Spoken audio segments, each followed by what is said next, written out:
সকালে নাস্তা তৈরি করা আমাদের গৃহিণীদের জন্য অনেকটা কষ্টের হয়ে যায়, তাই না? আর যদি থাকে ছোট বাবু তাহলে তো কথাই নেই। সবসময় চেষ্টা করি কীভাবে কত ইজিভাবে একটা সিম্পল নাস্তা দিয়ে শেষ করা যায়, কিন্তু সেটা তো আর হয় না। পরিবারের একজনের এক একটা চাহিদা থাকে, যার জন্য বিভিন্ন কিছু বানাতে হয়, তাই না?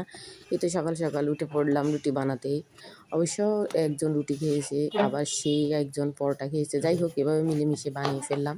রুটি এতটা বেশি ভালো বানাতে পারি না, যতটুকু পারি ততটুকু ট্রাই করি। এই তো রুটিগুলা কিছু এখানে সেঁকে রেখে দিলাম, ফ্রিজে সংরক্ষণ করবো এই জন্য একটু একটু এপিঠ ওপিঠ হালকা সেঁকে রেখে দিচ্ছি।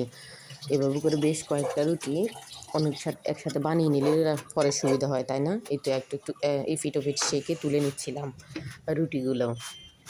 আর এরপরে কিছু সকালে খাওয়ার জন্য রেডি করছিলাম, আর কিছু আবার পরোটা বানিয়েছিলাম। যাই হোক, কী করেন, এটা তো আমরা গৃহিণীরা সবাই কম বেশ করি আর জানি, তাই না? একজনের এক একটা চাহিদা থাকে। এরপর রুটিগুলোকে ঠান্ডা করে নিলাম, ঠান্ডা করে একটা বক্সে ভরে ফ্রিজে রাখবো, এই আর কি।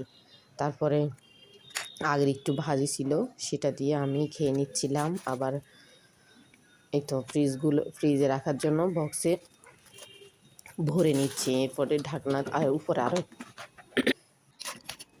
এই তো ঢাকনা দিয়ে ফ্রিজে বক্সে করে আবার ডিপ ফ্রিজে রেখে দিলাম। এরপর একটু চা বানাচ্ছিলাম।